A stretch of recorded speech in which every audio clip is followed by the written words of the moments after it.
a short, thank you, Zoe.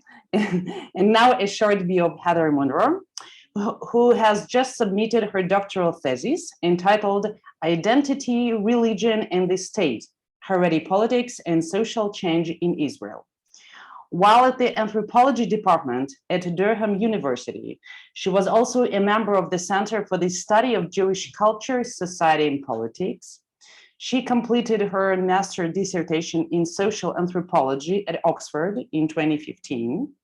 She is currently working on a fantastic short project under the supervision of Dr. Zachary Berger, probably known for a lot of people here, at Johns Hopkins University, and the project is entitled The Religious Jewish Experience in America in 2020.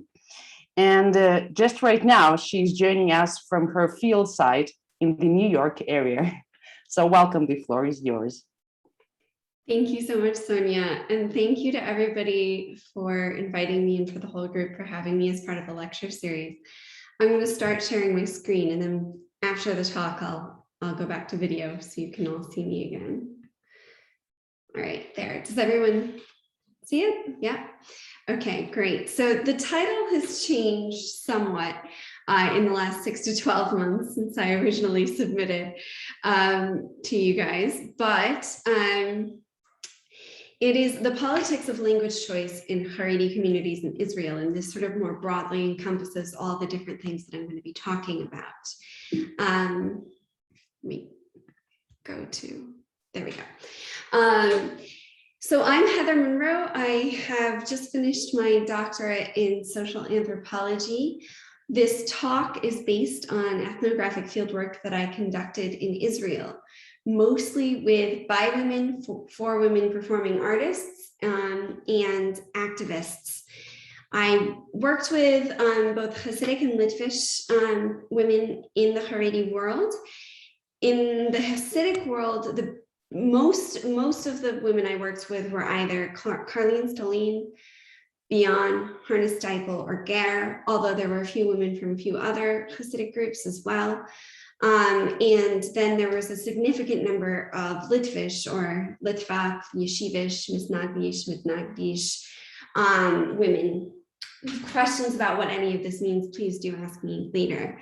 And some of the Litvish women included Sephardi and Mizrahi women who are living more in a Litvish style life now as well. And this fieldwork took place over 2013 to 2019. So it's quite a big range of years. Things to remember going into this that I just want you to be aware of. The languages that are most featured in this paper include Yiddish, modern Hebrew, Lashon Chodesh, which is the holy tongue, biblical Hebrew, or the language of study in men's study halls, and English. I also encountered Russian, which I do not speak in fieldwork, and French, which I do speak. A term that is going to be really important as well is the term ba'alei teshuvah. So this refers to people who were raised in less religious or non-religious lifestyles and became religious in their adult life. And so I'll refer to them throughout my paper. And the lens of this paper is really looking at the Haredi community as a minority community in Israel and how they negotiate their identity as a minority.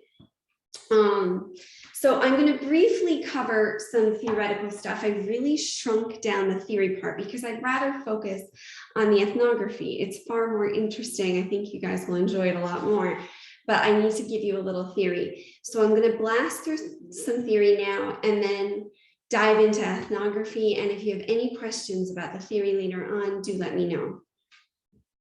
Okay. In order to understand the politics of language choice in the Haredi world, it is important to establish an understanding of the formation of Haredi identity. Haredi identity is rooted in historical responses to the secularization of Judaism in Europe. Ashkenazi Jewry is the first non-Christian group to have exposure to Enlightenment conceptions of the secular, which, in a way, was a more insidious form of Christian cultural hegemony. Secularization of Jews in Europe is referred to as the Haskalah, but within my research communities, it is equally often referred to as the Korban, the Yiddish word for burnt offering, and the word used by Yiddish speakers when speaking about the Holocaust. To many Haredim, the secularization of Jews is equally as horrific as the murder of 6 million Jews in the Holocaust. The danger of the Haskalah began to unite Hasidic and Litvish leaders, but the truly unifying specter was that of nationalism, or more specifically, Zionism. Religiously observant, non-Zionist Judaism united in the formation of Agudat Yisrael in 1912. But Cohn says, quote, "The story of Agudat Yisrael is the story of a traditional religious group responding to the challenges of modernity. Growing secularization and the rise of ideological and political alternatives led the founders to attempt to organize Orthodox Jewry, a sector of the Jewish population that had until then generally avoided direct political involvement," end quote. Therein lies the conundrum. Agudat Yisrael represents the formal organization along political lines of non-Zionist religious Jewry, but political organization is an inherently secular idea. Therefore, in order to be desecularized, politics had to be made religious in some way. As a result, the concept of Dat Torah arises in prevalence as part of the establishment of Agudat Yisrael. Sometimes this is also called Das Torah, that might be the more Yiddish way of saying it. Das Torah became the term for the idea of absolute rabbinic authority, the concept established that great knowledge of Torah granted rabbis absolute authority over all aspects of life.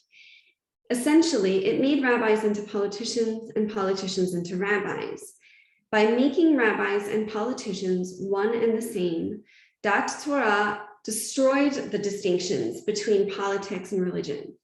Haredi identity became an identity in which politics and religion were enmeshed and inseparable, and Haredi personhood would thenceforth be both a religious and a political identity. In the Holy Land, Moshe Blau became the leader of Agudat Yisrael in British Mandate Palestine, operating independently from the Zionist organization until the mid-1930s. However, violence was increasing between Jews and non-Jews within the Holy Land, and with his communities under threat, Moshe Blau chose to cooperate with the Zionists in order to secure the physical safety of religious non-Zionist Jews. His brother, Amram Blau, felt that any cooperation with the Zionists was a violation of the commitment to resist secularism and Zionism.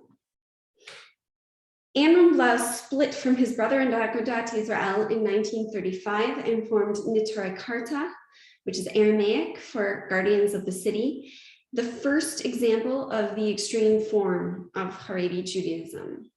Amram Blau led Nitorei Karta until his death in 1974. Other groups who, like Nitorei Karta, similarly take a more stringent stance of anti-Zionism have formed the Agudat HaTorah, the Haredi Council, which operates independently from state structures, including the Knesset, as well as operating independently from Agudat Yisrael and other Haredi parties.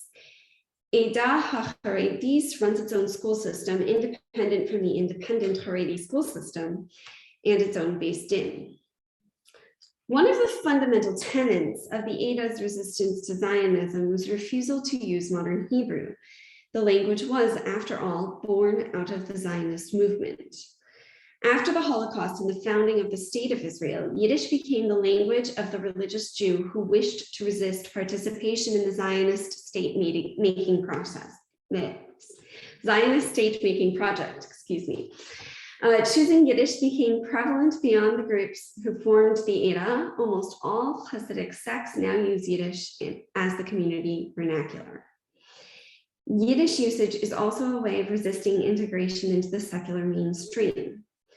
Agudat Yisrael, like the Agudat, formed independent schools at the beginning of the founding of the state. These are now state-independent schools, different from truly independent schools, as a result of policy changes under Menachem Begin in 1975. These policy changes were generous to Haredi desires for independent curriculum development, and some of these schools continue to offer instruction in Yiddish. While society was changing, politics in the Aristotelian sense were changing as well. Agudat Yisrael had become a political party upon the founding of the state. It remained the sole party representing Haredi interests in Israel until the mid-1980s, when Rav Ovadia Yosef founded Shas, the Sephardi Haredi party, the result of decades of marginalization of Sephardi and Mizrahi Jews in 1984. In 1988, Degel HaTorah split from Agudat Yisrael as a new Haredi party. Though Degel HaTorah and Agudat Yisrael tend to run together under the banner of United Torah Judaism in national elections, they sometimes run separate tickets in municipal elections locally. Degel HaTorah was originally founded to represent Litvish interests, whereas Agudat Yisrael was felt by some to represent more of a plethora of Hasidic interests. The Ger Rebbe, leader of the Ger Hasidic group, has always been particularly powerful within Agudat Yisrael. Thus far, I have established that Haredi identity formed as a response to secularization, and more specifically in resistance to Zionism. Through these early formations, Haredi identity became one in which the political and the religious are enmeshed and inseparable. In groups associated with the Eda and similar sects such as Neturei Karta, Toldos Aharon, Old Order Breslev, so like original Mea Shearim-based Breslevers, in some parts of the Satmar and Belz Hasidic communities, Yiddish language choice blatantly correlates with actual anti-Zionism, though this word is often in discussion, with actual anti-Zionism. This word, anti-Zionism, is often used in discussion of Haredim in Israel. It is really only the extreme groups who are truly anti-Zionist. The other groups maintain a range of positions on a spectrum of approaches to Zionism, from a softer form of anti-Zionism to holding Zionist sympathies. The reality is the majority of Haredim are simply non-Zionist. Michal Chernovitsky, a Litvish Haredi woman and one of my interlocutors, told me unequivocally the Haredim are not anti-Zionist. She was speaking in modern Hebrew. They're not anti-Zionist, but they're also not Zionist. I myself don't feel Zionist. Zionism is a language we don't speak. We weren't raised with it. And Haredim are indeed not Zionist, but they are, most of them, they are good civilians. They have a very good civic conception. As I will demonstrate in the following ethnographic examples, choosing Yiddish can correlate to stronger non-Zionism, and choosing modern Hebrew can correlate to more sympathy with the state and the Zionist project, but neither can universally be assumed direct corollaries in all situations. As complex changes have occurred in the last 10 years in Israel, these correlations have become increasingly muddled. So I'm going to briefly talk about Karlin Stolin and the Ger, which are two different Hasidic groups. In the paper itself, which will be in the special issue that UCL Contemporary Hasidic Yiddish has organized, I go into far more detail. But it's basically a perfect example of why Yiddish language choice doesn't necessarily correlate to anti-Zionist or non-Zionist outlook. So the Karlin Stolin are a small group, fairly, like, not tiny, but they're smaller than a lot of other Hasidic groups. They are a Yiddish-speaking community, and they're generally considered to be one of the most moderate Hasidic groups in their approach to the state and state compliance. And their non-Zionism is fairly soft. A few of the older gentlemen in Karlin who I met as couples, husbands and wives, have actually done some reserve duty in the army. which is a bit surprising if you look at the whole of the Haredi population in Israel these days. And for instance, the Karlim were very proactive about following the mandates against gathering and for masking in Israel this past couple of years with COVID.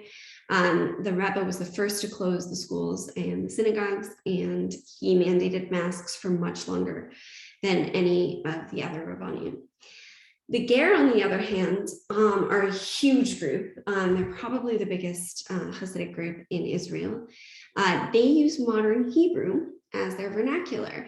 And this is because the Rebbe was very clear about how Hebrew and vernacular language is all about communication. It's not about ideology. You need to be able to communicate with the people around you. And so he chose the choice of modern Hebrew communication over preservation of Yiddish. But this also has meant that he's gained much more numbers. He has a lot of Israeli ba'alei teshuvah, newly religious, in the Ger, as well as a lot of post-Soviet Jews who've become religious and joined the Ger Hasidim. And he's pretty straightforward in his non-Zionism stance. He's not anti-Zionist, but the Ger are generally like the rest of the Haredi mainstream in that they're pretty non-Zionist. So it's a pretty good comparison to see that language doesn't necessarily correlate to political outlook. So what do these language choices mean? And I'm going to dive now into the ethnographic examples, which I think are far more interesting and much more illuminating. There are 4 examples, so we're going to start with the Harnestipel. Harnestipel is a branch of the Chernobyl Hasidic dynasty. Nearly all followers of the Harnestipel perished in the Holocaust. The Rebbe and a small group of families escaped to the United States. Today, a small branch of the Harnestipel community is maintained with a Rebbe in the US, and the other Harnestipeler Rebbe has maintained a community in Jerusalem for the past 30 years. Since my fieldwork, they have moved to Beitar. Within the Israeli Harnestipeler community, the only members who are not either ba'alei teshuvah or the children of ba'alei teshuvah are the family of the Rebbe himself. Ba'alei teshuvah are rebuilding the Harnestipeler dynasty. The Harnestipeler Rebbe maintains a strict Yiddish-only rule. All men must speak Yiddish in order to be able to learn in the Rebbe's court. No English or modern Hebrew is permitted. Women are also encouraged to learn Yiddish, as the Rebbe would like all children to grow up speaking only Yiddish in the home. The Rebbe gives all of his devarim, his lessons, in Yiddish, peppered with Loshen Chodesh, and the Rebbe's adult children only speak Yiddish. Because she was born in America, the Rebbitzin, wife of the Rebbe, offers lectures in English and Yiddish to women in the community on topics of faith. My Harnestipeler interlocutors would initially only speak to me during the day when the children were not at home, because at that point I had not yet learned Yiddish and they did not want their children exposed to English. The strong requirement for Yiddish in the Harnestipeler community is a testament to the Rebbe's goals of recreating the past, which the Holocaust had destroyed. He is forced to repopulate his community with those who were not born into the religious world, and for him, this is a significant sacrifice. Ba'alei teshuvah, though welcomed, are not considered equals to those in the religious world who have the ability to trace their ancestry back for generations upon generations of learned Torah scholarship. In the Haredi world, prestige is determined by the level of learning achieved by the men in the family. The greater number of past generations of great Torah scholars in one's family, the greater the prestige. This type of prestige is called yichus. Like Lefkowitz, the Rebbe knows that the, quote, learning and unlearning of languages is a key factor in the disciplining of identities, end quote. In order to negotiate the compromise of accepting his future is only found in ba'alei teshuvah without yichus, the Harnestipeler Rebbe has imposed strict rules for his people, including exclusive Yiddish use.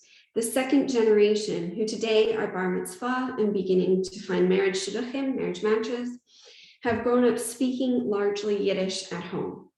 Their children and their children's children will be linguistically and socially as Hasidic as any other Hasidic sect, though the yichus disparity may never fully be recovered. The Harness-Steipler Rebbe has achieved a dramatic transformation within a relatively short amount of time, and Yiddish linguistic isolation has been fundamental to achieving this. The Yiddish requirement of the Harness-Steipler Ba'alei teshuvah is not always easy to accommodate. Chana, one of my interlocutors, is a Ba'alei teshuvah who grew up in Chicago. She became religious during college, and after graduation, she moved to Jerusalem to study at a seminary. She was introduced to her husband, who's a Ba'alei teshuvah at the partner yeshiva to her seminary. The two knew that once they were married, they wished to live a Hasidic life. My husband and I were always drawn to it, Chana told me, speaking of their attraction to Hasidic life. My husband says the learning is like nothing else, and I love the simplicity and straightforwardness of life. Everything is so clear and it's beautiful. Sometimes it's hard, but it is beautiful. Her husband attended an outreach lecture by the Harness-Steipler Rebbe before they were married and was very impressed by the Rebbe's wisdom and style of teaching.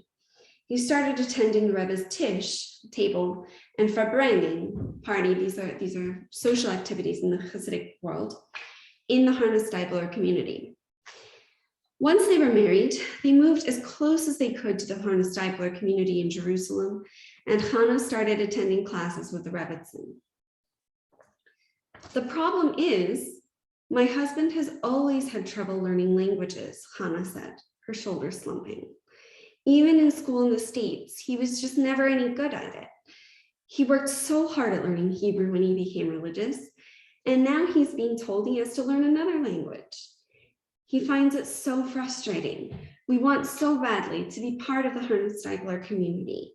It's where our hearts are. It's where we think we belong. But my husband can't understand anything when he tries to learn by there. He still goes sometimes, but it's so hard for him. So he learns by here and by there. We feel like we are floating without a place to belong. As she speaks of her husband flitting from Rebbe to Rebbe, I can see the pain on her face. The couple has spent a lot of money on their efforts to learn Yiddish. They have spent a summer in an intensive program in the United States, hired private tutors, bought textbooks and audio teaching kits. They are not affluent. Chana's parents do not support her decision to become religious, and she only works part-time while her husband studies full-time. Despite all the money and time spent on Yiddish language learning, her husband has made very little progress in mastering Yiddish. Chana, meanwhile, is a confident Yiddish speaker. At the very least, we want to make sure our sons don't face the same struggles as us, Chana said. We send them to, it's like a mixed Hasidic cheder. Cheder is like a elementary school for boys. They learn in Yiddish there with little boys from lots of different Hasidic groups, which is really good because then they don't stick out too much for being not really one thing or the other. Soon their Yiddish is going to be better than mine. Chana's sons were 3 and 5, and she had a newborn daughter at the time of my fieldwork in the Harness-Steipler community. She and her husband were trying to speak only in Yiddish to the boys, but she knew at the time that this would become more difficult as they grew older and would need to learn with their father in order to support their religious studies in school. When I asked what she thought would happen in the future, Chana shrugged. Hope Hashem, God, makes a miracle that my husband can learn Yiddish, she said, her voice hollow. I don't know what will happen. We know we want to stay here. We don't want to go back to America. We want to be Hasidic and we want our children to be Hasidic. Beyond that, I don't know. For Chana, Yiddish is both the barrier and the key to integration into the Haredi, specifically the Hasidic world. Because of her husband's learning differences, the requirement to learn Yiddish has been an impossible obstacle to integration. But by focusing on their children's Yiddish language acquisition, Chana and her husband can ensure better integration for future generations and potentially for themselves through their children. Politically, Chana and the other Ba'alei teshuvah families in Hanu Steipler have allied themselves to their adopted minority community. They spoke of voting with the community's interest in mind. This is a traditional approach in Haredi voting behavior, in which the Rabbanim instruct their communities to vote for whichever candidate has made promises to the Haredi leadership. Whereas other Haredi Ba'alei teshuvah I encountered tended to view their choice to become Haredi as pertaining solely to their religious identity, Hasidic Ba'alei teshuvah were more likely to view their newly adopted identities as both political and religious. Universally, the Hasidic Ba'alei teshuvah families recognized that they also were largely disinclined to participate in state institutions like the army, but they did not espouse radically anti-Zionist ideology like those in the more extremist groups. Only one other Ba'alei teshuvah family I encountered had engaged in any Yiddish learning. Jessica, who continued to use her American name despite having adopted a Hebrew name as well, and her husband had become religious in their 20s in the United States.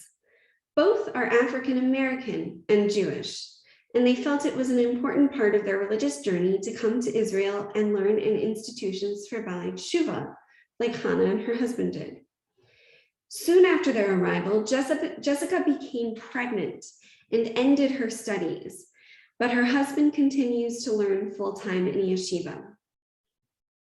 The couple had 5 children at the time of fieldwork, and the oldest was 9. The more he learned, the more he wanted to learn, Jessica told me of her husband, a huge smile on her face. Jessica's smile is an almost permanent fixture, and I often found it infectious. No matter what she was doing, from cooking to tying her toddler's school shoes, Jessica's being seemed to always exude great joy and energy. We loved it here. We thought we were only coming for a year or two, but here we are, 10 years later, and we're not leaving anytime soon. We keep wanting to get closer to the heart of it. That's why we moved here. Jessica and I were speaking in the family's lounge in the apartment in Geula, into which they had recently moved. This was the 7th apartment the family had rented since they moved to Israel. Each one had been progressively closer and closer to Mea Shearim. Jessica's husband does not follow a particular Hasidic Rebbe, nor is he the student of Litvish traditions. Instead, the family considers itself to be Hasidish or Hasidic light in approach. This is not an unusual label, and there are certainly many families who are not Ba'alei teshuvah who would also consider themselves to be Hasidish or Hasidic light. Jessica's husband learns with several different groups in the Mea Shearim and Geula neighborhoods, and in order to do so, he has taught himself Yiddish. Jessica does not speak much Yiddish, however, and thus far, they have not brought Yiddish language into their household. Their 3 oldest children are daughters who attend Beis Yaakov schools with instruction in modern Hebrew. Jessica and her husband also speak some modern Hebrew, which they learned in Ulpan when they formalized their aliyah. She said that they had not yet decided where they will send their son, who wasn't yet 2, to school. I don't know what we will do with little Shmuley, she said. The name Shmuley is a soft Yiddishization and nickname of Shmuel. My husband will decide what the best choice is for him, and we will see what that brings. Hashem knows the plan, no one else. Jessica was serene, content in her faithful trust in God. I asked her if she or her husband, or any of the children, had ever encountered any discrimination in the religious world of Jerusalem. Continuing to smile, Jessica responded, "Oh, you know, there are people who have their own struggles everywhere. It's not the community, it's certain, you know, like individuals." I nodded. I did know. I spent a significant amount of my fieldwork time talking to Sephardi and Mizrahi Haredi women about their experiences of discrimination. Jessica seems determined to find the best in every part of her life, even prejudice against her family and her family in their adopted community. Actually, you know, It's a really good way of seeing who is really someone at a high level. Jessica grinned. She used high level, a phrase common in the English-speaking Haredi world for a rabbi who has achieved a significant amount of learning, which has given him additional wisdom and insight. Like, Hashem knows us, knows our souls, knows we are true Jews. And so when someone has said to my husband, he isn't welcome at this place or that, we know that that's somebody who isn't great to learn with. Like, that's not a high level person. So we know where my husband learns now, these people are really the best. Jessica's answer, though dismissive of experiences of discrimination, nonetheless reveals that her family's integration into Haredi life has sometimes been a struggle. In addition to negotiating their identities as newly religious members of the Haredi minority, they are also negotiating their identities as Black in an exceptionally white world. I would suggest that the effort which her husband has exerted to learn Yiddish and access the most strictly Hasidic places of learning are part of negotiating his and his family's identity as Black and Jewish. While many ba'alei teshuvah sometimes overcompensate for their newness by unintentionally going too far, Jessica's husband may have felt the need to take on further markers of Jewishness to accommodate for other Jews' discomfort with his Blackness. Choosing to speak Yiddish may be a way of negotiating his identity as not only Jewish, but also Ashkenazed and Haredi. Though he can never become visibly Ashkenazi, by wearing his black hat and speaking Yiddish, Jessica's husband projects a Haredi identity and is able to achieve a fairly high level of integration in certain sectors of Haredi society. Jessica, like many Litvish ba'alei teshuvah whom I encountered, viewed her political identity as separate from her religious identity and separated from her husband's decision to speak Yiddish. She said within Israel, her Haredi identity meant that her children will not serve in the army, but she did not believe it should have anything to do with her voting behavior. We were speaking about politics just after Trump had visited Jerusalem to open the American embassy. Ha, Trump, she shook her head. I was so surprised how popular he was in the Haredi world. Well, okay, no, I understand why he is popular. But some people just don't know any better. Me, I voted for Hillary, and I'll vote Democrat till I die. Like many other American ba'alei teshuvah, Jessica has refused to entangle her political identity with her religious identity. This declaration that she will vote Democrat till she dies may also be a further negotiation of her identity as simultaneously African American and Jewish. Furthermore, she doesn't always vote for Haredi parties in Israeli elections. Look, I know the Haredi parties are who I'm supposed to vote for, but sometimes it just doesn't make sense. You have to look at the country we are living in and vote for what is best for our future, Jessica told me. I'm voting for my kids and for my kids' kids. But she wouldn't tell me who she was planning on voting for in the April general elections when I asked her in 2019. Only Hashem is going to know what I do in that ballot box, she said, shaking her head and grinning. I think perhaps she had not yet made up her mind. For Jessica's family, Yiddish is a negotiation, offering her husband agency in the face of racial discrimination. It is a marker of religious identity, a Haredi identity, but not a political identity. It does not signify strongly anti-Zionist ideology, nor does it mark the family as specifically Hasidic, though they are Hasidish. While Yiddish does not correlate with a political stance in the Aristotelian sense, in Jessica's case, the choice to speak Yiddish does help Jessica's family negotiate the politics of identity as Haredi and Jewish while Black.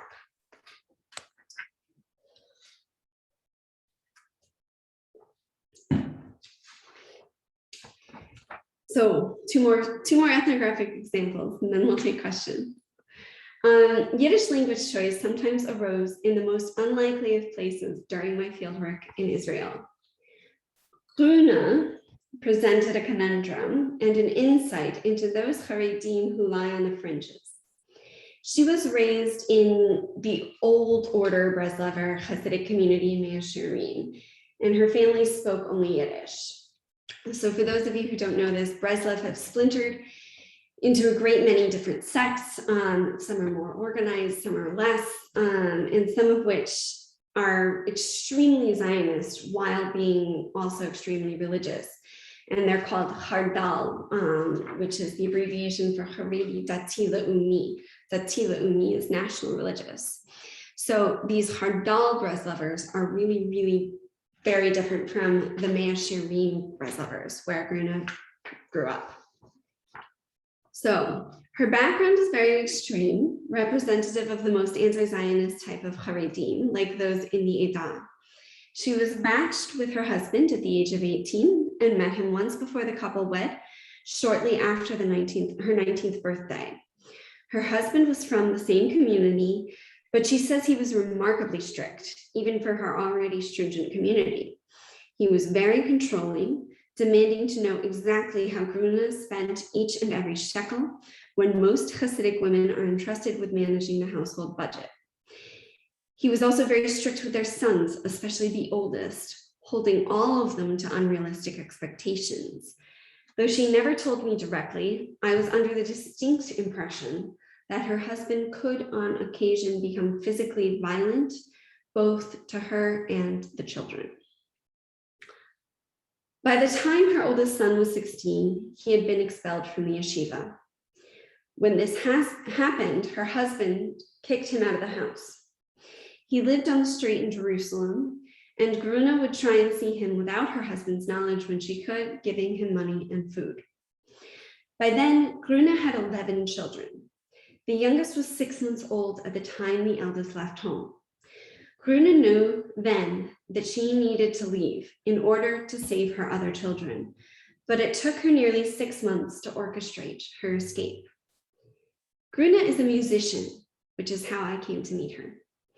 The only contacts she had outside of her insular community with other musicians, people who were Hardal Breslovers living in a settlement in the West Bank.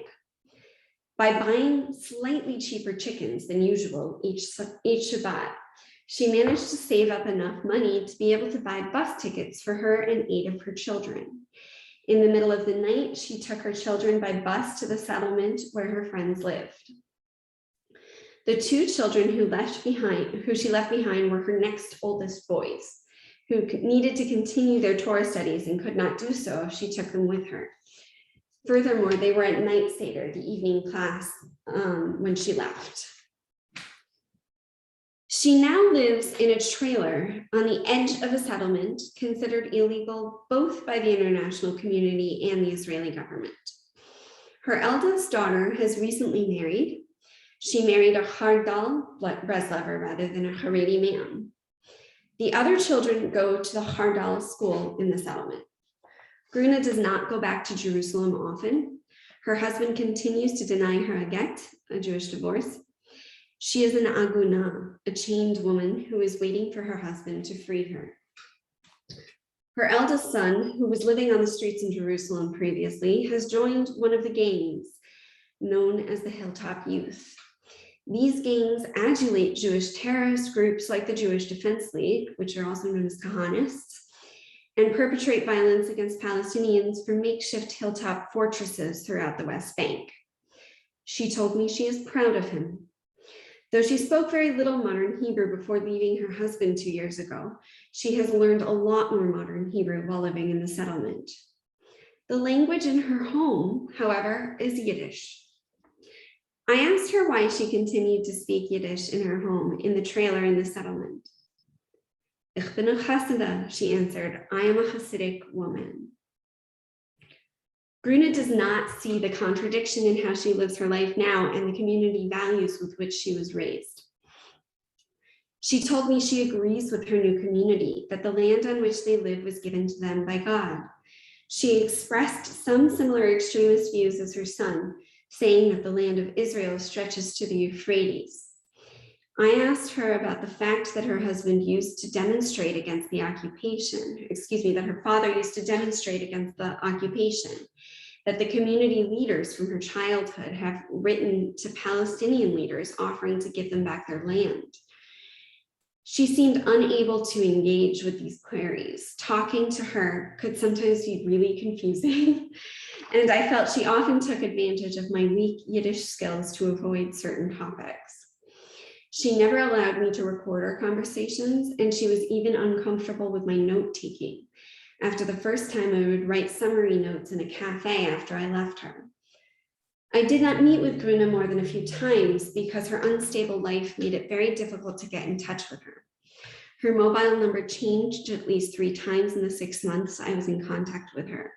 She changed it both because she did not always have the money for a phone, and because when her husband found out her number, he would call her and harass her to come home. Gruna is an enigma and a living contradiction, yet the significance of her choice to use Yiddish exclusively at home is important.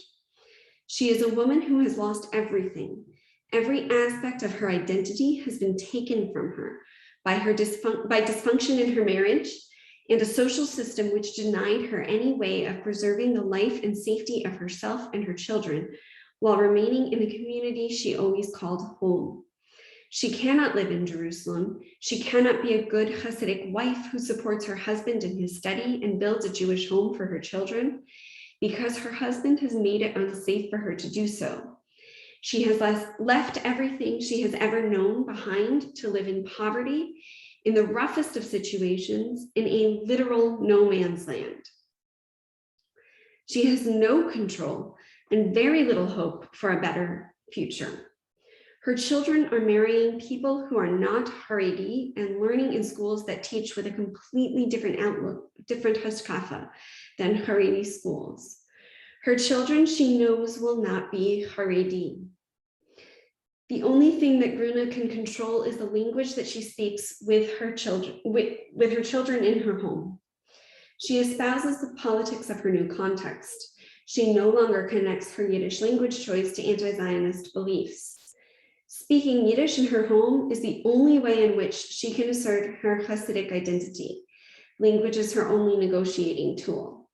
In every other way, she has lost her Hasidic personhood, yet she still wants to proclaim that she is inside still Hasidic.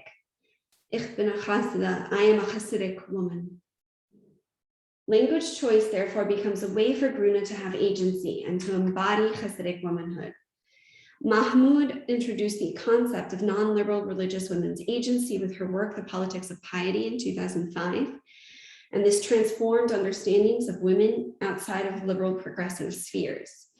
Scholarly perceptions of non-liberal religious women's agency have multiplied and expanded, yet non-liberal religious women's language choice has thus far remained somewhat overlooked. Gruna's example suggests that language politics must be further explored as part of piety politics, uncoupled from Aristotelian politics. Okay, and our last ethnographic example. While the vast majority of Yiddish speakers in Israel are Hasidic, there is some Yiddish use in the Litvish world as well. Though a few Litvish families speak Yiddish in the home all the time, this is quite rare now. More typical is the Litvish family who use Yiddish as the new Lashon Kodesh, as described by Seidman in 1997. In the Friedman household, Yiddish can often be heard while Rav Friedman and his teenage sons learn together around the dining room table. Rav Friedman and his wife, Mrs. Friedman, grew up in Israel in very strict Litvish families. Their parents were all born in the United States, and so they speak English as well. Mrs. Friedman's grandparents only spoke Yiddish, and so she learned some Yiddish as a child in order to communicate with them. Both of her grandparents were Holocaust survivors. Rav Friedman learned Yiddish as part of his religious education. His family chose one of the strictest Jerusalem Litvish yeshivas for his high school education, and instruction was entirely in Yiddish and Lashon Kodesh. He sends his sons to the same institution now, while he continues to learn at Kollel. Rob Friedman is considered a leader in his community, respected for his level of learning and the stringency of his lifestyle. The couple also have 2 daughters and an infant son who is not yet in school. The girls attend a highly respected Beis Yaakov near Mattersdorf, an exceptionally strict Haredi neighborhood in North Jerusalem. The girls' instructional language is modern Hebrew, and their high school and seminary studies will continue in modern Hebrew. The men also learned at institutions which instructed in modern Hebrew when they were younger, and the entire family speaks modern Hebrew fluently. Therefore, English, modern Hebrew, Yiddish, and Lashon Kodesh are all present within the Friedman home. I heard all with frequency in the Friedman home, but all were used in different ways and negotiated different relationships. Rav and Mrs. Friedman speak to each other in English most often. When speaking to her daughters, Mrs. Friedman and the girls constantly code switch between modern Hebrew and English. The girls often ask questions in modern Hebrew, to which Mrs. Friedman will respond in English, and then the girl will also switch to English as the conversation continues. By the end of the conversation, they may switch back to modern Hebrew, especially if the girls do not particularly like what their mother has told them. No, the cookies are for Shabbos, you can't have one now. Or if they wish to add a note of modern Hebrew slang, yalla. Mrs. Friedman and her husband only speak directly to the children in modern Hebrew very occasionally. I can remember only hearing them speak at length in modern Hebrew to the girls once or twice. While English preference may have been for my benefit, I do not believe that it was significantly divergent from how language works in the Friedman home in my absence. The boys and their parents generally speak in English during normal conversation, though the younger of the 3 oldest sons sometimes speaks with his parents in modern Hebrew. In the evenings, when the older boys and their father learn together, they do so almost entirely in Yiddish. Though they are very strict, their Litvish culture was marked by slightly lower emphasis on gender separation within the family home, which was significant because I was often in the same room as the male members of the household, something that would not have happened as much in the Hasidic homes. There were multiple conversations which involved both the parents, the boys, and me. One night, as Mrs. Friedman and I were talking on the couch, she broke off suddenly, listening to the Yiddish debate in the adjoining dining room where the boys were studying with their father. After a moment, she piped up in Yiddish, asking a question of her husband. Mrs. Friedman has a fairly high level of learning for a Haredi woman because her father sent her to some of the best Litvish seminaries. Some Litvish women, like Mrs. Friedman, are exposed to more textual study than others, but they are never exposed to the same sorts of texts as men. Rather, women can acquire high levels of knowledge filtered through rabbinical teachings. Mrs. Friedman knew what she had learned about this particular area of Jewish thought and was checking with her husband that her offered correction of her son's logic was correct. The first 2 or 3 sentences of this exchange between Mrs. Friedman, Rav Friedman, and her second oldest son occurred using Yiddish and Lashon Kodesh, and then switched to English and Lashon Kodesh. I believe that she switched the conversation to English because she found her ability to express herself in Yiddish too limited. The issue resolved, mommy's right, and she and I resumed our conversation. The ways that the Friedman family choose languages and code switch between them is illuminating in terms of politics, gender, and class within the Litvish Haredi world. First, we must consider the significance of Yiddish choice in the Friedman home. Yiddish exists for the Friedman in 2 ways. It is the language of Mrs. Friedman's elders, of the family's ancestors, and is part of her identity as the descendant of a long line of religious Jewish leaders and survivors of the Holocaust. It is also a marker of the superiority of the quality of learning within their chosen community in the Litvish world. Most Litvish kollels conduct affairs in modern Hebrew, and a few use English. One of the most strict and rigorous organizations, only the most strict and rigorous organizations in the Litvish world use Yiddish. Whereas thus far the ethnographic examples have shown Yiddish language choice to be a way to differentiate oneself as Hasidic or Haredi, rather than another form of Judaism, the Friedman example is one in which Yiddish helps to differentiate certain kinds of Litvish Haredi Jews from other kinds of Litvish Haredi Jews. In the Litvish world, Yiddish is connected with yichus. Yiddish has thus become a marker of prestige in the Litvish world, a sign of the Litvish upper class. The Friedman family's choices around modern Hebrew are also revealing. Everyone in the family, excepting the infant, speaks modern Hebrew, yet the adults avoid using it within the home.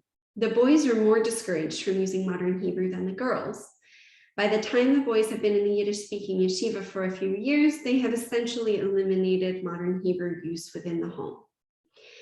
Modern Hebrew, therefore, is a necessary evil, a language important for practical purposes, but one which is not welcome in this particular prestigious Litvish home.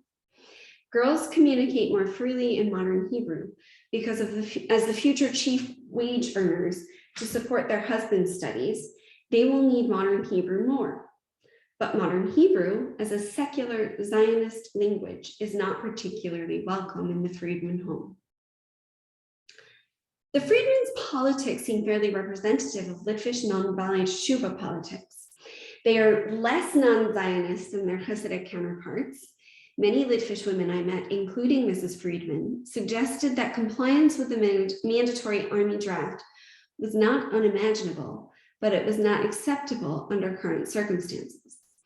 There was more of an openness towards army service in the Litvish world and more acceptance of a higher participation in and cooperation with the state. As Michal, a Litvisher, mentioned above, there was a civic-mindedness in most Litvish homes and more of a sense of being part of the country of Israel. My fieldwork experiences suggest that non-Zionism, while still a feature of being Litvish and Haredi, was less strong. A few Israeli modern Hebrew-speaking Litvish women even suggested that they would be comfortable if their sons chose to go into the army. The non-Zionism was generally stronger among English-speaking Litvish women in my research. The Friedman family brings the question of English in the Haredi world to the fore. English-speaking Jews of any background are colloquially known as Anglos throughout Israeli society, Haredi or otherwise. Lefkowitz claims that Anglos hold an elite status in Israel, and Michal suggested that all Anglo-Haredim, no matter what, were part of the elite, relatively affluent part of Haredi society. However, I witnessed English taking on a new role in the Haredi world, the role that it played in the Friedman household, as a substitute for Yiddish in the effort to avoid engaging with modern Hebrew. The Friedman children were all born in Israel, and the Friedman parents both spent the majority of their childhood in Israel. Rav Friedman having come to Israel at the age of 2 and Mrs. Friedman at the age of 10. Everyone in the family is fluent in modern Hebrew, yet the family chiefly spoke English in the home. There was no reason to maintain English. The Friedman grandparents all live in Israel and speak modern Hebrew. Most of the extended family of the Friedmans also live in Israel. Despite this, English is the chosen household language. Yiddish as a household vernacular has all but disappeared from the Litvish Haredi world in Israel.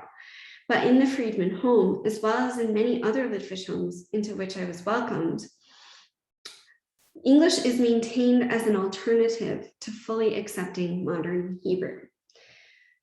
While the majority of Litvish Haredim in Israel do speak modern Hebrew at home, English provides certain Anglo families an additional way in which to negotiate their identity as non-Zionists. Modern Hebrew is a practical necessity, but not a part of Haredi identity if it can be avoided. So, Baumel has declared that there has been a slow loss of Yiddish among Ashkenazim, and indeed in the Litvish world, this may be true. Michal's grandparents were fluent in Yiddish, and she does not speak any Yiddish at all. The Hasidic world, as viewed through my fieldwork, offers a great deal of hope for the future of the Yiddish language. In the Hasidic world in Israel, Yiddish is a living, changing language with a promising future. There are, of course, some Hasidic groups that do not use Yiddish, like the Ger and Chabad. But Yiddish language choice has taken on new meanings and significances in contemporary Israel, and the politics of Yiddish choice and any other language choice in the Haredi world are anything but straightforward. Haredi identity is constructed around resisting the secular. Haredi personhood is defined more usefully by what it is not, Zionist, than by what it is. Joseph suggests that resistance is fundamental to the survival of minority languages. And ultimately, Yiddish is a language of resistance. Communities that chose Yiddish as their spoken vernacular do so in order to enforce separation, avoid contamination from the secular world, preserve something that was nearly lost in the Holocaust, and resist participating in the Zionist project. They are in a negotiation with the Jewish majority for their minority identity in the state of Israel. By choosing Yiddish, does not simply correlate with non-Zionist sentiments. The politics of language choice are more complicated and cannot be essentialized. Some choose the less resistant language in favor of other forms of power, like the Ger. Elsewhere, the institutionalization of the minority language serves as a deterrent and runs counter to other goals, like rebuilding the Hornsteipler dynasty. For Jessica's family, Yiddish was a way of legitimizing their identity as Haredi Jews in the face of anti-Black racism. For Gruna, Yiddish is her only form of agency in asserting her Hasidic identity. Though not the vernacular, Yiddish is a marker of prestige and accomplishment for the Friedmans. In their Litvish home, English language has instead taken on the role of the language of resistance to Zionism.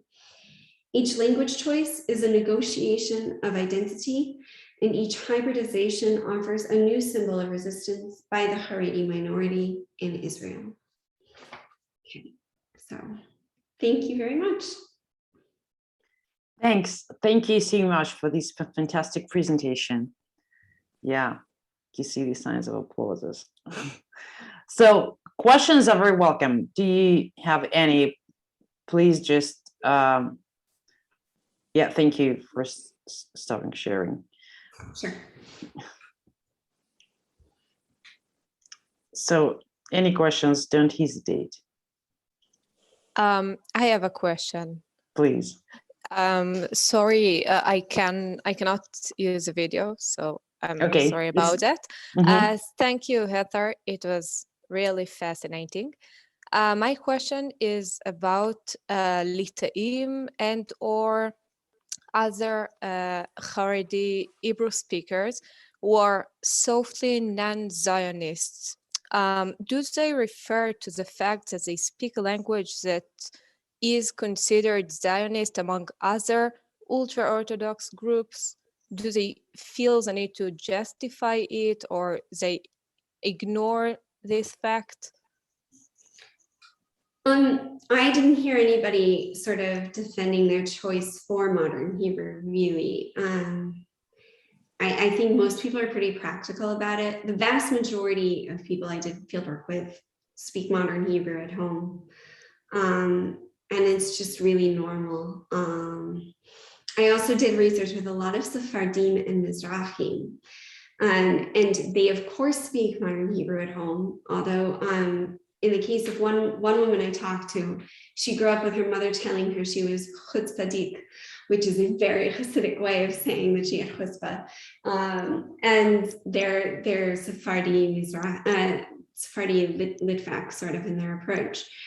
So I think it comes in little bits, but for her particularly, and for other Mizrahim, speaking modern Hebrew may be more important in terms of what it means in asserting their non-Arabness, if you know what I mean. There's a lot written about that by Shohat and Lavi. So I think it gets more complicated in the Sephardi and Mizrahi Haredi world.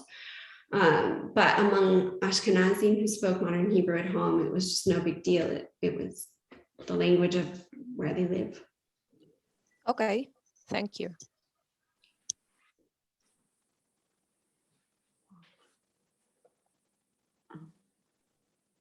Should I call on people or what? Easy, please just unmute yourself, and ask questions. Yeah, hi, Heather. Thank you for that. Oops, was I frozen? Oh, thank you for that fascinating lecture. Really, really fascinating, and some really human, kind of heartbreaking stories there as well. It was almost like a drama.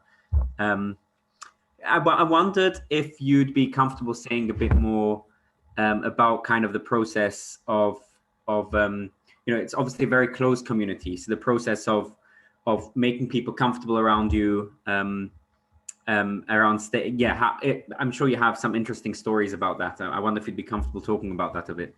Sure. I mean, so I spent a lot of time there, first of all. That's one of the biggest things. I'm very open when I'm on fieldwork. People can ask me whatever they want. And sometimes I get asked truly bizarre things, and I'm very honest and open in my responses. It also helps that I lived in Harnof for close to a year, so I've been part of the community at some point. But I think the fact that I'm now outside the community actually allows some people to feel like they can trust me more. I won't be part of the gossip. And as part of the ethical informed consent process that happens at the beginning with everyone, I assure them that I'm going to use pseudonyms, so none of these names were real, except for Michal Chernovitsky, sorry. For most people, I anonymize them fully. I might change their number of children or the genders of their children, things like that. And then it makes them feel much safer, I think, to be more open. Michal Chernovitsky, by the way, is not anonymized, and she signed a waiver saying she did not wish to be anonymized, because if you don't know who she is the Hasidic woman, the Haredi woman who ran on the Agudat ticket, the Labor Party ticket, and she is very labor. She is super real lefty, and she had a gradual process of this leftist awakening, as she calls it, over almost 20 years. And it was all precipitated by the assassination of Yitzhak Rabin. So that's an interesting story for another time. But everyone else, I think it's just the time. People invite me for Shabbos, and that's more downtime. People used to try and make shidduch matches for me. That has happened less since I turned 30. So it's you have to give of yourself a little bit, I think, if you're going to expect people to give of themselves. Can I ask about Sephardi Haredim? I'm a recent Ola. I moved here 7 years ago, and I'm so sad about the Sephardim losing their own culture. In my family, we have a lot of Tunisian Sephardim and Moroccan Sephardim, and the culture they came with was so rich. And I feel very sad when I see them wearing the black clothes. And I'd love to hear a bit more about the Sephardi Haredi. So that's a huge part of my thesis, because a significant part of my thesis ended up being on the Haredi feminist movement, and the vast majority of Haredi feminist leaders are Sephardim, and they all tell me almost in exactly the same words: I would not be a feminist if I hadn't already been discriminated against for being Sephardi and Mizrahi. And there's a lot of erasure even internally.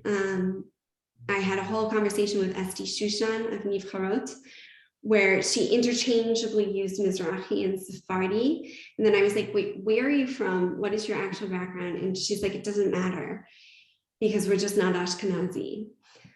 So it's part of that.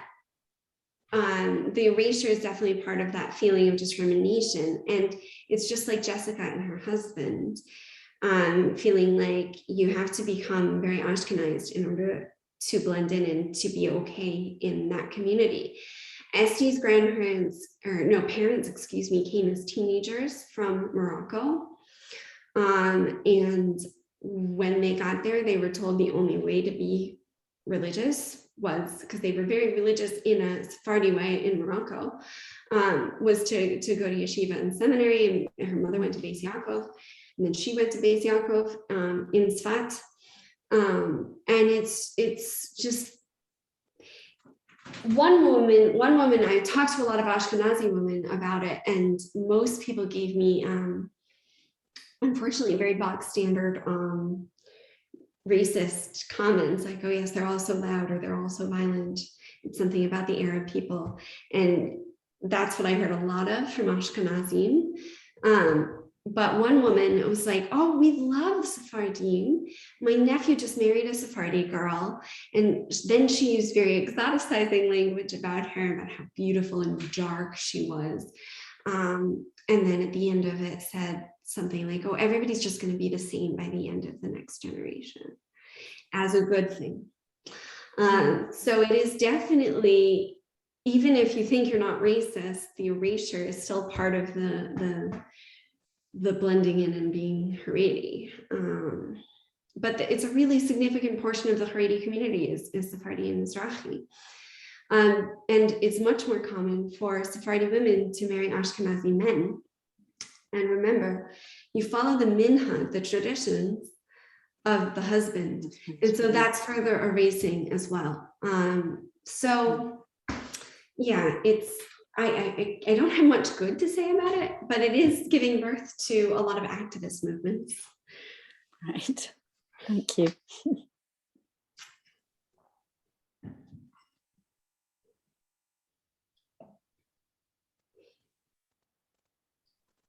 A small question, if I may. Are there those Sephardi and Mizrahi families which preserve somehow their Arabic together with Yiddish, for example? I know about one example in Jerusalem, but it's only like, I've heard about one example, so it's very rare. Maybe you know some more. In terms of the people I met, not at all. But that doesn't mean it's not happening. I just think maybe it's not happening in the very Haredi Sephardi families. Like, I think there's some like Yerushalmi families that are really interesting in that they sort of have stayed really religious and not quite sort of been Ashkenazed in the same way, and maintain some very distinct things about their culture. Bukharan communities too, a little bit, but I didn't encounter much with them. And I would bet that there's more preservation of that stuff there, but I can't say for sure. I just never met any of them. Thank you. Yeah. So easy suggest to open up to comments and discussion, and let's do that.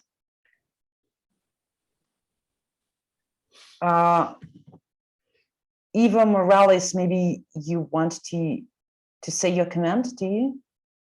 Oh, is there a comment? That there, yes. Oh, hi. Hi. Yeah, there are communities, and I've read papers from Yiddish press about Yiddish-speaking Yemeni Jews, or Yemeni Jews that emigrated to the UK, and their priority was keeping their families religious. So they more or less integrated with the Yiddish-speaking Haredi community in the UK. And in fact, I read an article in Yiddish about these communities and about these families that really praised their level of religiousness and their commitment to it, to the extent of learning Yiddish and speaking Yiddish.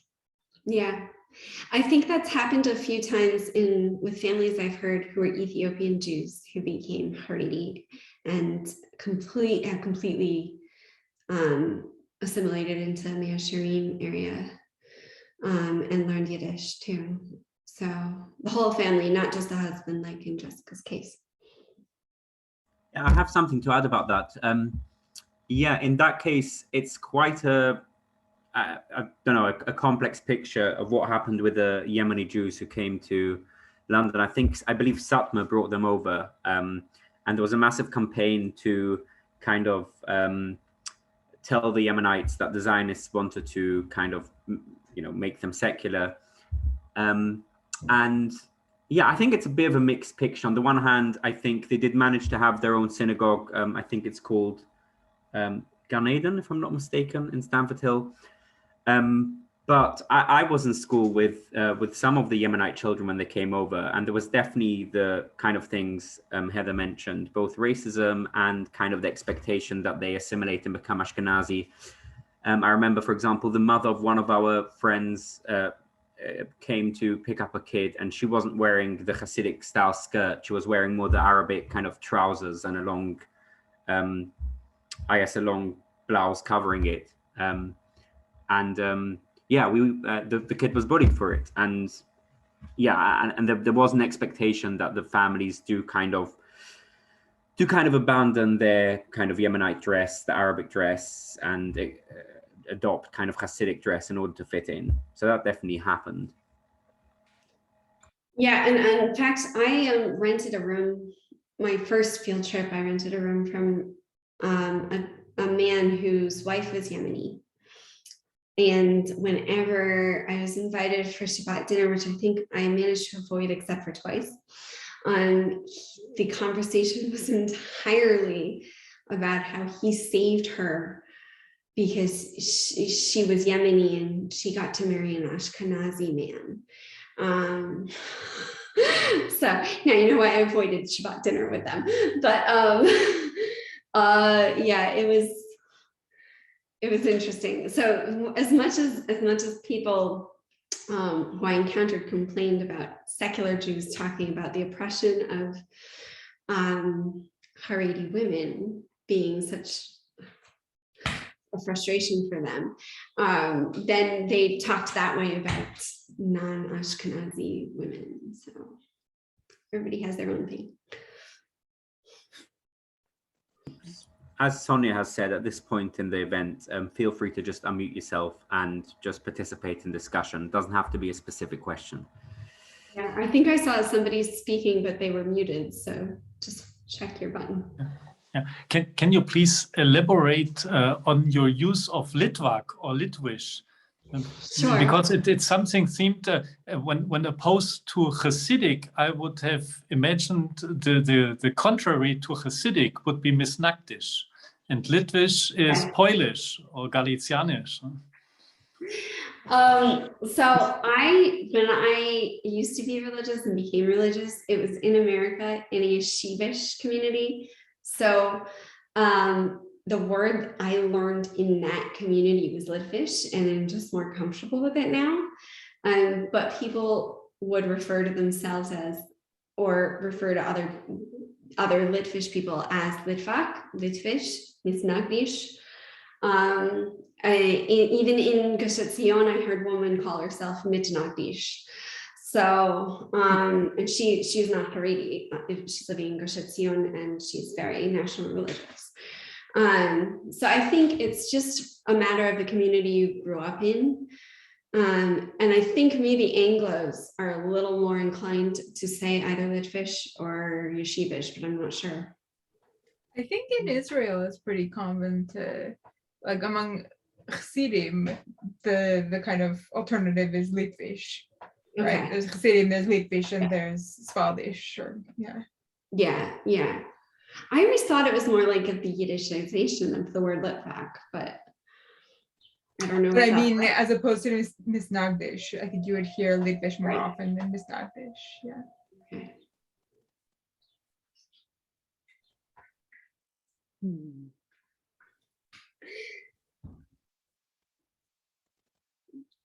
Can I give a little promo for one, I don't know what you'd call it, but a yeshiva in Ma'ale Adumim that was co-founded by Rav Chaim Sabato and Rav Nachum Rabinovitz. And my son was able to go there, and it's the one place where whatever your background is, that background is respected. So if a Taimani was davening, they would use the Taimani nusach, and whoever was davening, they would use that nusach. So it was a wonderful experience, but I think that's very unusual. Yeah, and I think one thing I noticed is there tends to be space for that more sometimes in these Haredi West Bank settlements, or even in these very mixed West Bank settlements. So I had some of my participants were choosing to move to non-Haredi settlements for the freedom. They still sent their kids to hashkafically Haredi institutions. Their husbands still learned by the same Rebbe or whatever. But by going to a more mixed place, they had more freedom and felt like they were not so much in the panopticon, and then they could have a mix of ideas going. So, Thank you. To what extent did you mentioned a little bit, one of your participants, the Guna, whose kids weren't Haredi or weren't religious. To what extent was, I guess, the phenomenon of the derech kind of an anxiety that came up? not so much, really. It didn't come up much at all in that research. I think it's coming up a lot more in the US research right now, actually, which is interesting. But yeah, no,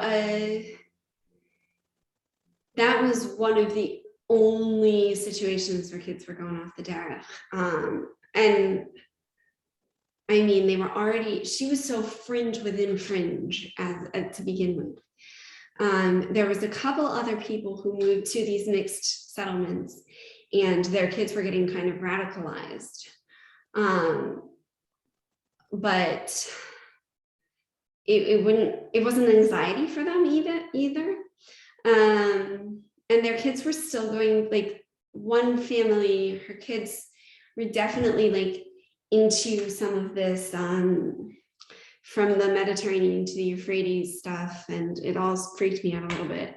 But then the boys who were into that were still going to go to kollel in the coming year in a very Haredi Litvish place in North Jerusalem. And hadn't been asked not to come because of their new political ideology. And I think it's becoming more acceptable to have that kind of ideology in certain Litvish Haredi institutions that are still hashkafically Haredi and not hashkafically Chayval.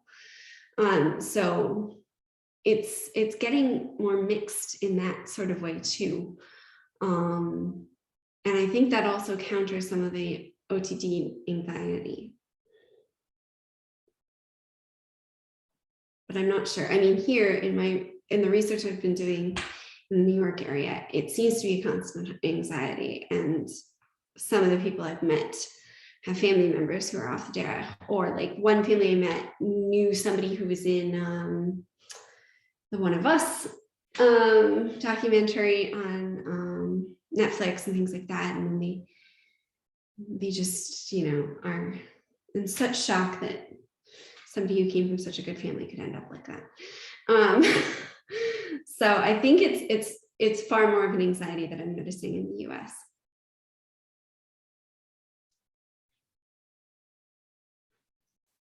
Can I ask more a little bit? Are there any in Israel, maybe courses of Yiddish for ba'alei teshuvah, for adult ba'alei teshuvah, who know like everything but Yiddish and they want to learn Yiddish more than from the year?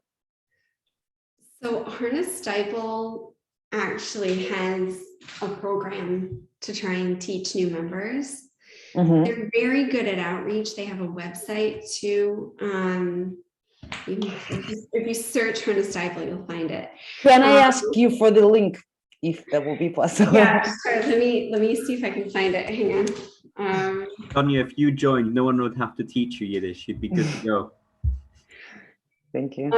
I know, well, like in Hannah's family, they've tried everything and nothing's worked, which just, I feel really bad for Hannah's family, but I think they've sort of sorted out some sort of more comfortable situation now.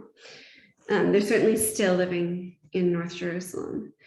They did not move to Beitar with Ernest Steipel. So there it is. By the way, Ernest Steipel seems to be quite unique in that regard, right? Because most ba'alei teshuvah communities don't put an emphasis on speaking Yiddish, right?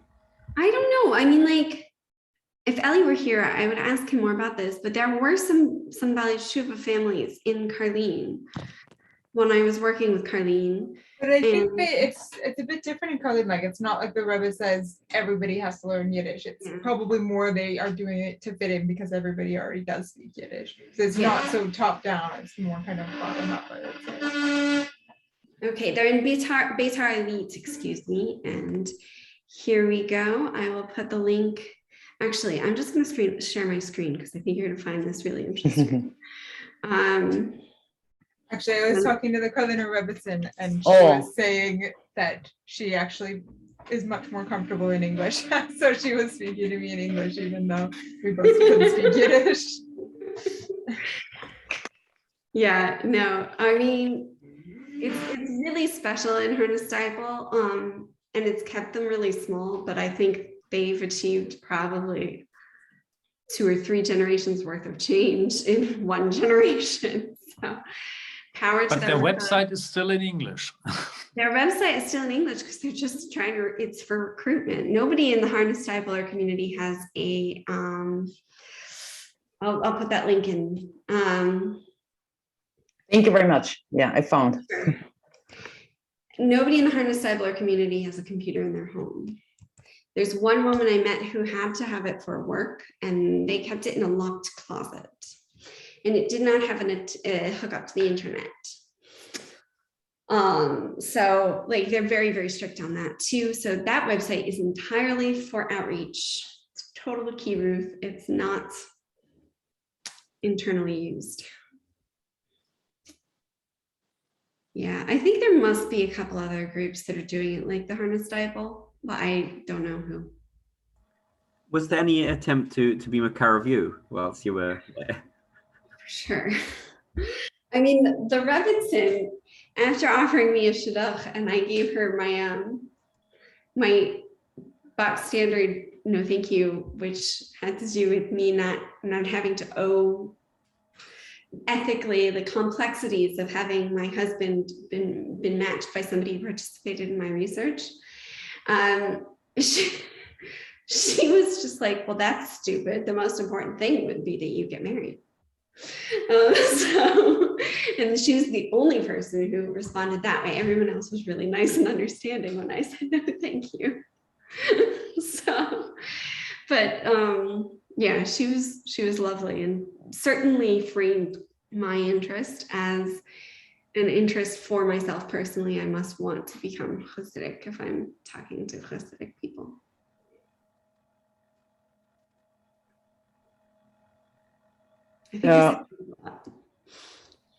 Do some of them read your texts written on these materials? Like Yep. your article, yeah? Yeah, some of them have read some of what I've written. I wrote an article on women's agency in dance and theater, and they were really keen to read that. And I think it went over well with most of them. I think there's one woman who's like, I'm never talking to this person again. So you can't make everybody happy, but I try and be fair. Yeah, that's the general problem. Yeah.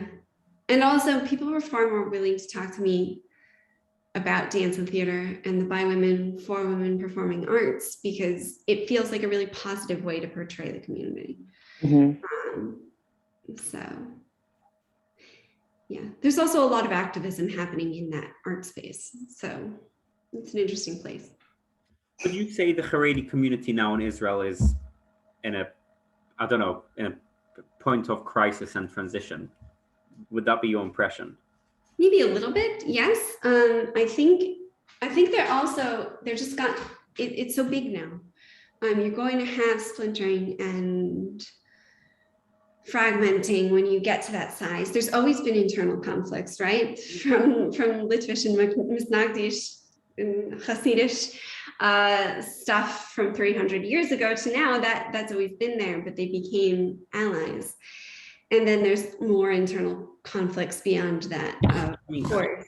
But I mean, my conclusion that I draw at the end of my thesis is that there's always going to be a mainstream core of the Haredi world that is sort of we vote Haredi, we're non-Zionist, life is the way it is, we're staying as traditional as possible. But on the fringes and on the outskirts of that, and with some variance within that, there will be other things that are more acceptable in certain groups than others. There's already Rabbanim who are, very outspoken against removing images of women, for example, within that mainstream core.